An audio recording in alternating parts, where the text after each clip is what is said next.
V is awake. She's been asleep for almost 3 hours, longer than I expected, and I let her sleep every one of those minutes without waking her, because I think her body knew something her mind wasn't ready to argue with. But she's awake now, sitting up in the chair, the blanket still around her shoulders, and she's looking at me in a way that tells me she knows what I'm about to ask. I asked her anyway. I said, "What's inside the hall now?" She didn't answer right away. She looked at the window first, the way she did every time before she said something hard. And then she said, "I don't know. I left before it emptied. I only know what I saw on my way out, and what I saw on my way out was full." I told her about the groups, small groups, leaving the building since dawn, walking outward in every direction, faster and faster. I told her about the second fire. I told her the government called it distribution. She went very quiet, longer than any of her other silences this morning, long enough that I almost repeated myself, thinking she hadn't heard. And then she said something that changed the shape of everything I thought I understood about this morning. She said, "If they're leaving in groups, and the hall was full when I left, then the hall isn't emptying because it's finished.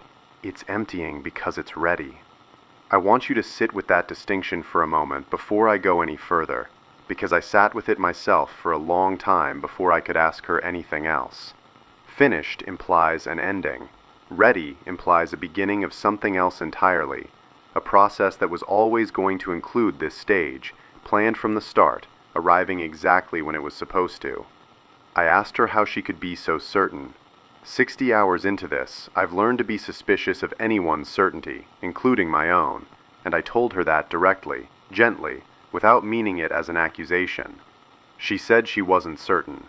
She said certain wasn't a word she trusted anymore after 4 months inside that building, but she said the shape of it, the timing, the readiness, the way the tone had called each ring inward with the same patient rhythm every single time, felt less like an ending being reached and more like a machine confirming it had everything it needed before doing whatever came next.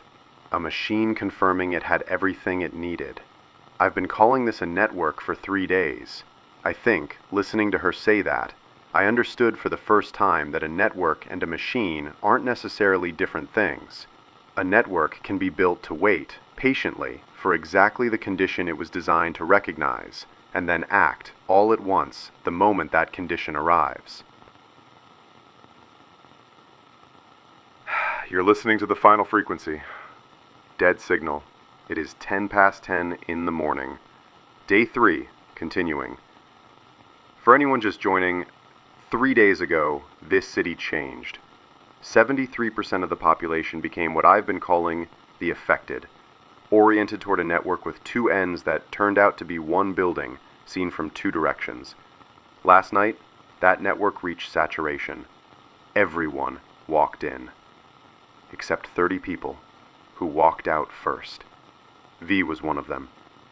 She told us the hall inside is arranged in concentric rings, and that the tone calls them inward, ring by ring, toward a center none of us have seen. This morning, small groups started leaving that same building, not gathering, walking outward in different directions, at intervals getting shorter. The government used a word for it: distribution. I had been assuming distribution meant the network finishing something and dispersing the result.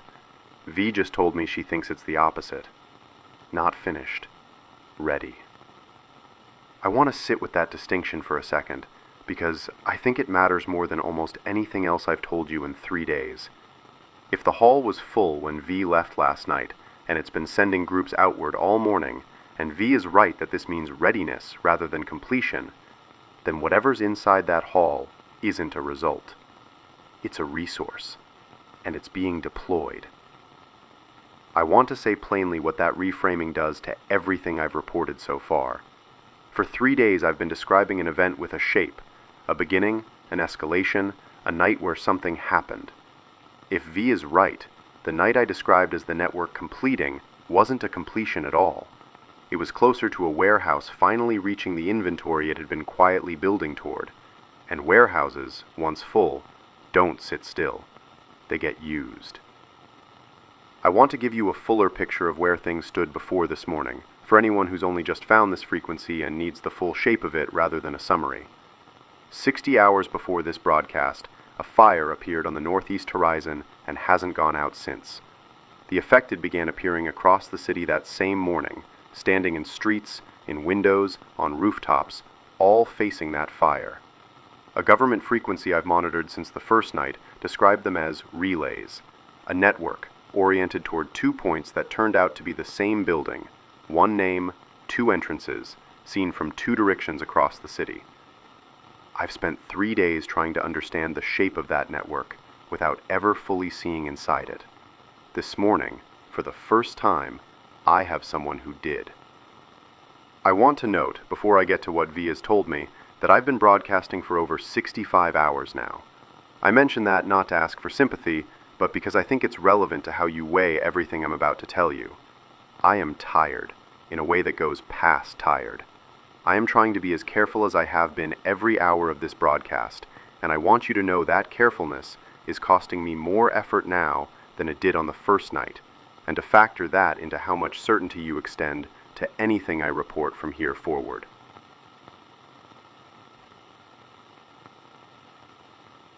I asked V to say more about what made her think that.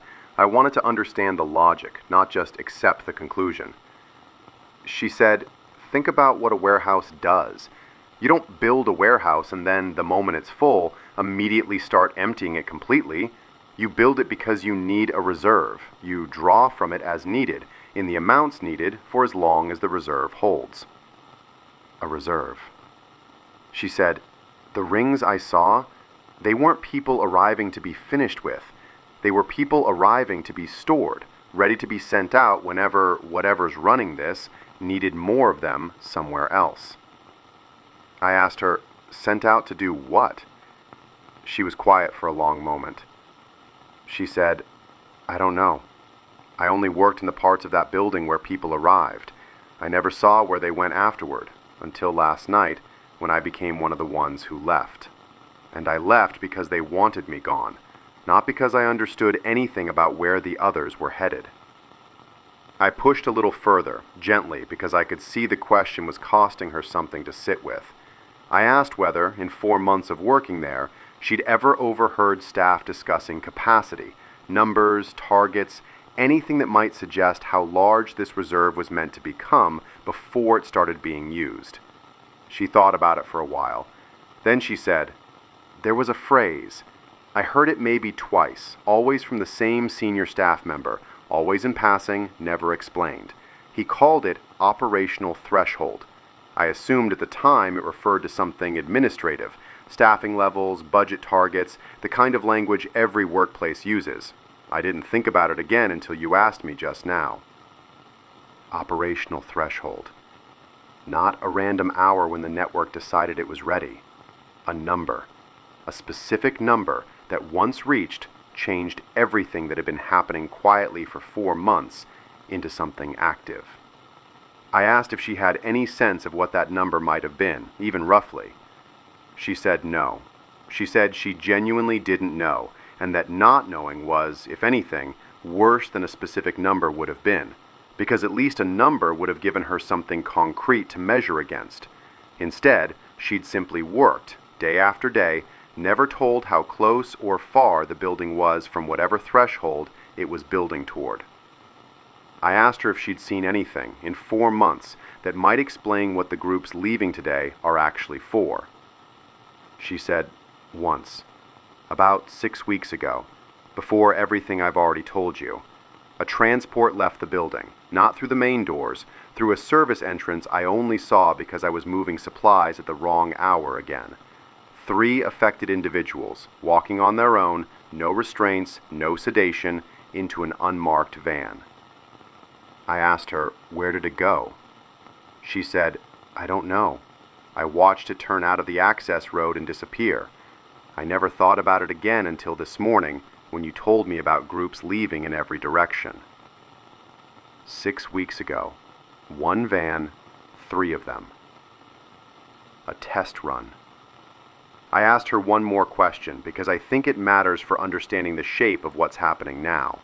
I asked if the 3 who left 6 weeks ago had ever come back, if she'd seen them again in the hall among the rings at any point before last night.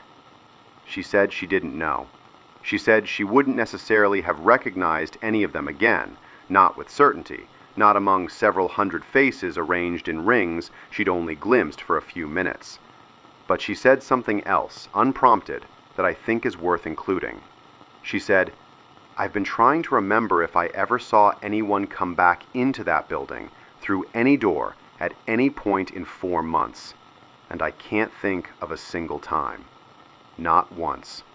Everyone I ever saw enter stayed until last night, when 30 of us were the first people I'd ever seen leave." That detail sat with me for a long moment before I could respond to it. A one-way building for 4 months, until one specific night when it briefly, deliberately, let a small number of people go. The exact same night it began sending a much larger number of a different kind of person outward, on foot, in 7 directions, toward destinations that don't appear on any map I have access to. I don't think those 2 things happened on the same night by accident. I think releasing V and the other 29 was part of the same operation as everything that followed. I don't yet understand why. I don't know if it was a courtesy, or a cover story, or something colder than either of those. A controlled release of variables the system no longer needed to account for, timed to happen just before the system needed the rest of the building to move. I asked V, gently, if she'd considered that possibility herself, in the hours since she arrived at my door. She said she had.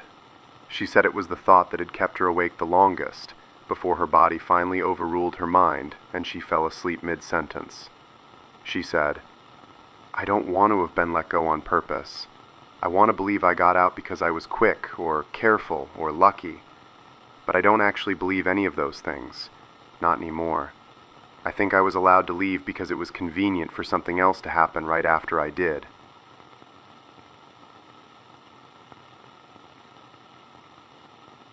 Six checked in at 11, later than her usual schedule, because she said she'd been busy with something she wanted to show me rather than describe over the radio. She's been tracking the groups all morning, not following them on foot anymore, just marking, from the vantage point, the bearing each group takes as it leaves, and roughly how far they travel before stopping.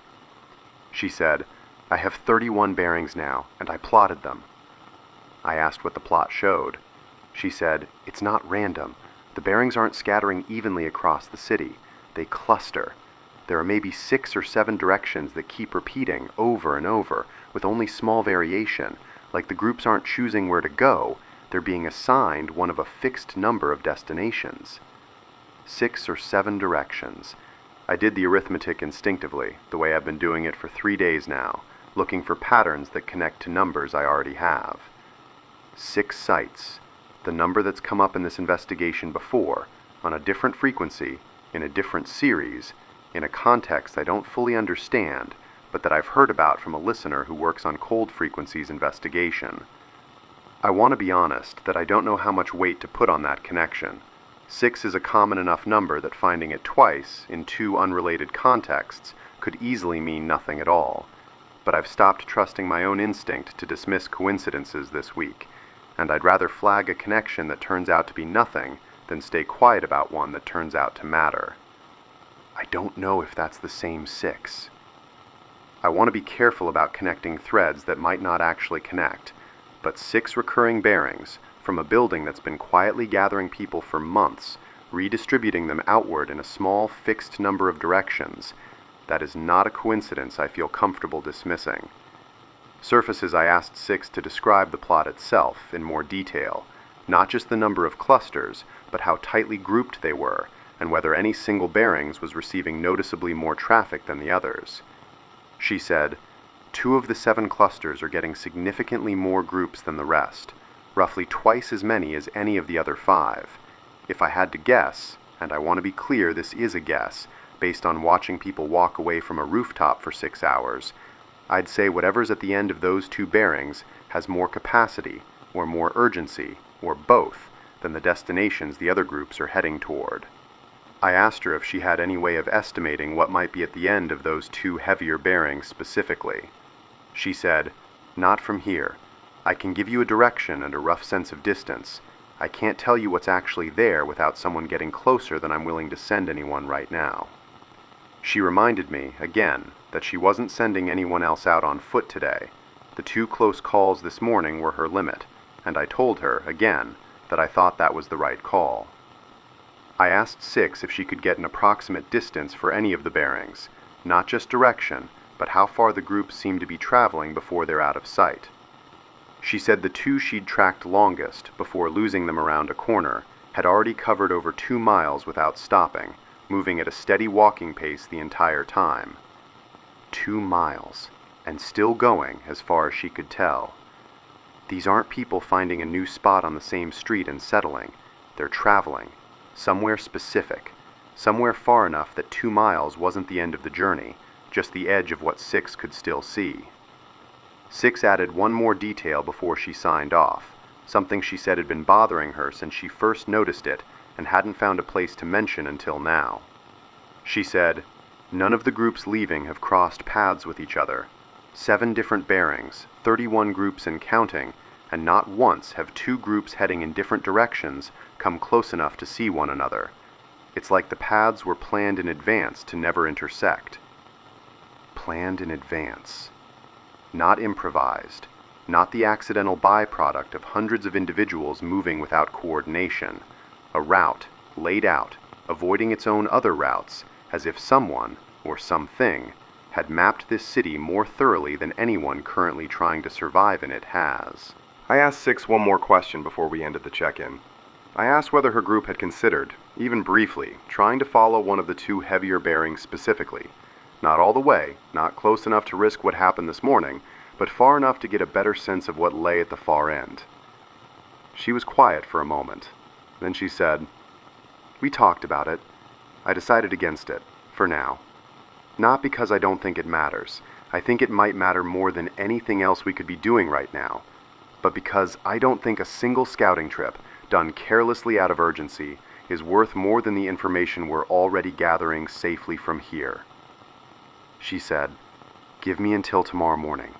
If the pattern holds, if the same 2 bearings keep taking the heaviest traffic, I'll put together a proper plan. Daylight, a fallback route, people who know exactly when to turn back.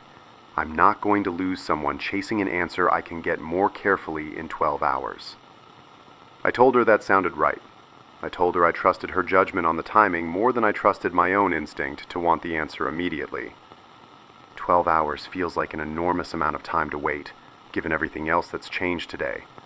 But I've learned, over 3 days, that the moments I've regretted most weren't the ones where I waited too long. They were the ones where I didn't wait long enough. A message came in at 11:30 that I need to share with you, because it changes the scale of everything I've been describing. It's from someone who says they live in a different city, not this one, somewhere I have no way of verifying independently, hours away by road, with no connection to this outbreak that I'm aware of, until this message. They wrote, "I don't know if you'll believe this, and I don't know if it's connected to what you're broadcasting about, but 3 people arrived in my neighborhood this morning, walking. They came from the direction of the motorway, on foot, and they stood at the end of my street the way you've described the affected standing. And then, an hour later, they started walking again, further into the city." I asked them, in my reply, how far their city was from mine. They said just over 80 miles. 80 miles. I don't know if 3 people walking 80 miles in a single morning is physically possible in the way the affected have been described moving, steady, unhurried, but also, as far as anyone has documented, never stopping to rest, never showing fatigue the way an ordinary person would over that kind of distance. I asked the listener several follow-up questions, trying to establish as much verifiable detail as I could. I asked what time exactly they'd first noticed the 3 figures. They said just after 7 this morning, which, if the timing holds, would put the group leaving this city's building somewhere around midnight or the very early hours, hours before V's own departure, and well before the small group's Six has been tracking since dawn. I asked if the 3 had shown any signs of the physical wear you'd expect from a genuine 80-mile overnight walk, worn or damaged footwear, visible exhaustion, anything at all. They said no. They said, if anything, that was the detail that had unsettled them most. Clean shoes, steady posture. Nothing about their appearance suggested they'd walked further than the end of the road. I don't know what to do with that detail except share it exactly as it was given to me. I don't know if this is the same event. I don't know if it's a coincidence or a different origin point entirely, or confirmation of something I've been afraid to say out loud since I read the word adjacent sectors on a government channel 3 days ago. I want to be honest that no part of me wants this to be confirmed. I would rather be wrong about the scale of this than right, and I don't think I've said that plainly enough in 3 days of broadcasting. Adjacent sectors. 80 miles is a sector, maybe more than one. I don't have confirmation. I have one message from one stranger in one city I've never been to, describing something that sounds exactly like what's happening here. I'm sharing it because I think you deserve to weigh it yourselves, with the same caution I'm trying to hold on to while my hands are shaking as I read it back to you. A second message arrived while I was still processing the first, and I want to include it because I think it matters that this isn't an isolated report. A different listener from what they described as a town roughly 40 miles in the opposite direction from the first message, meaning, if both are accurate, this is happening in at least 2 locations, on 2 different bearings, simultaneously. They wrote, I saw one, alone, at a bus stop this morning, just standing there. I almost didn't think anything of it. People wait at bus stops.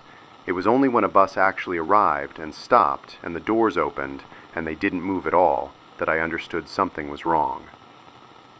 40 miles. 80 miles. 2 different directions, 2 different reports, arriving within 20 minutes of each other, describing the same stillness I've been describing from my own window for 3 days. I don't think this is confined to one city anymore. I think I've been telling you the story of one relay, in a network I don't yet understand the true size of. I want to note something about the timing of these 2 messages because I think it matters. Both arrived within the same 20-minute window, from senders who almost certainly don't know each other, describing events that happened hours apart in their respective locations, but that both, independently, prompted them to search for a broadcast like this one within the same short span of time. I don't know what triggered that. I don't know if something changed somewhere at that specific moment that made both of them suddenly need to find someone else who might understand what they were looking at. I'm noting it because I've learned, over 3 days, that timing that feels coincidental rarely stays that way once I look closer.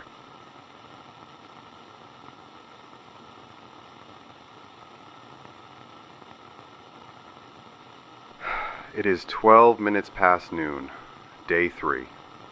Here is what I know. The hall inside the Northeast building was full when V left it last night.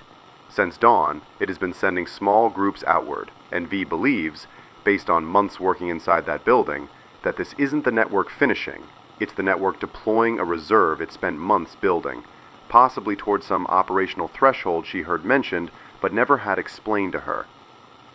6 has mapped the groups leaving to a small number of recurring bearings, 7 clusters, 2 of them noticeably heavier than the rest, traveling steadily for miles along routes that appear planned never to intersect with one another. And 2 separate listeners in 2 separate directions, 40 and 80 miles from here, describe the same stillness I've been describing from my own window for 3 days. I don't know if that's the same network reaching further cities, or a second network entirely, or something I don't have the framework to name yet. I know that 3 days ago I thought this was a story about one city. I don't think it is anymore. I want to say something honestly, because I think honesty is the only thing this broadcast has ever really offered you, and I don't want to stop now just because what I have to say is frightening rather than merely sad. If this network genuinely extends across multiple cities, coordinated by something patient enough to spend months building a reserve before ever using it, then the questions I've been asking for 3 days were too small. I've been asking what happened to this city. I think the actual question might be, what's happening to the country? Or further than that. I don't know. I don't have the reach to answer it from one desk with one radio, and I'm not going to pretend I do. V is going to stay here for now. I offered and she accepted, and I think we're both better off not being alone right now. She's already told me more than I think she expected to be able to say out loud, and I don't think either of us is finished. There's more in her, I can tell. Things she hasn't found the words for yet, and I'm going to give her the time to find them rather than pushing. 6 is going to keep the map growing, one bearing at a time, for as long as her group can safely observe. She told me, before she signed off, that she intended to hold the vantage point through the afternoon, regardless of what else happens, because she thinks the pattern will only become clearer with more data, and I trust her judgment on that more than my own right now. To the listener 80 miles away, and the one 40 miles in the other direction, thank you for trusting a stranger's broadcast with something that frightening. Please keep me updated. Please stay careful. If either of you know of other broadcasts, other frequencies, other people trying to make sense of what's happening in your own areas, I would be grateful for anything you can share. To everyone else, the boundaries I described with confidence 3 days ago don't hold anymore. I don't know how far this reaches. I'm going to keep finding out, and I'm going to keep telling you for as long as this signal holds. I want to close with something V said to me just before I started recording this closing section.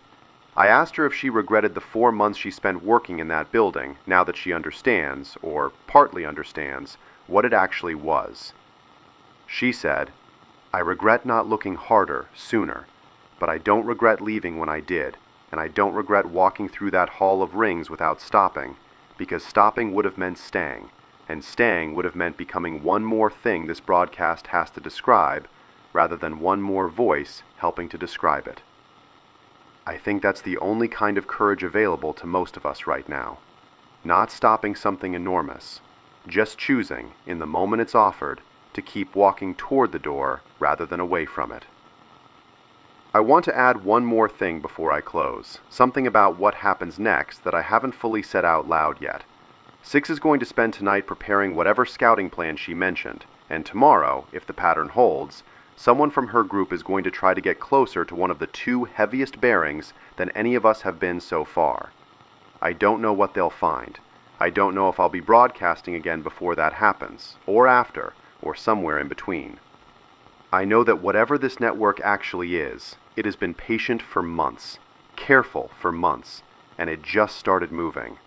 I don't think patience like that reverses itself. I think it moves until something stops it, or until it's finished whatever it was built to finish. I'm going to be here, on this frequency, for whichever of those turns out to be true. The signal returns in 7 days. I don't believe that number any more than I did last time. 2 rings means okay. I'm going to hold on to that small ritual for as long as it still means something, because right now it's one of the only things left that hasn't changed shape on me in 3 days. This is the final frequency.